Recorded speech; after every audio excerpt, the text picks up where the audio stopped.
சாண்டேன் பகுதியில் இடம்பெற்ற துப்பாக்கிச் சூட்டு சம்பவம் தொடர்பான மேலதிக தகவல்களுடன் இணைந்து கொள்கின்றார் அங்கிருக்கும் எமது செய்தியாளர் பிரேம்சுதன்.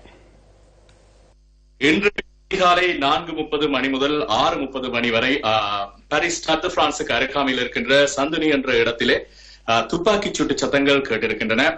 அயலவர்கள் இதை பற்றி போலீசாரிடம் புகார் செய்ததை அடுத்து அந்த இடத்திற்கு விரைந்து சென்ற போலீசார் அந்த இடத்தை சுற்றி வளைத்திருக்கிறார்கள். காலை 4:30 மணியளவில் இருந்து 6:40 வரைக்கும் இந்த துப்பாக்கிச் சூட்டு சம்பவங்கள், துப்பாக்கிச் சூட்டு வேட்டுகள் அங்கே தீர்க்கப்பட்டிருக்கின்றன. இதன் பிறகு போலீசார் அந்த இடத்தில் தேடுதல் வேட்டையை ஆரம்பித்த பொழுது மீண்டும் தீவிரவாதிகளுக்கும் போலீசாருக்கும் இடையிலான தாக்குதல் சண்டை இடம்பெற்றிருக்கின்றது. இதில் 5 போலீசார் காயமுற்றிருப்பதாக தெரிவித்திருக்கிறார்கள். பொதுமக்களை பொறுத்தவரையில் ஒருவர் இறந்திருக்கலாம். இதன் பிறகு போலீசாருக்கும் தீவிரவாதிகளுக்கும் இடையில் நேரடி துப்பாக்கி மோதல் இடம்பெற்றிருக்கின்றன. முதலாவது தாக்குதலாக ஸ்னைப்பர் தாக்குதல் மூலமாக ஒரு தீவிரவாதினை போலீசார் கொண்டிருக்கிறார்கள். அதன் பிறகு இரண்டாவது அடையாளம் காணப்பட்ட பெண், இவர் தன்னைத்தானே தற்கொலை கொண்டு தாக்குதலின் மூலமாக அளித்திருக்கின்றார். அதன் பிறகு மொத்தமாக 7 பேர் கைது செய்யப்பட்டிருக்கிறார்கள்.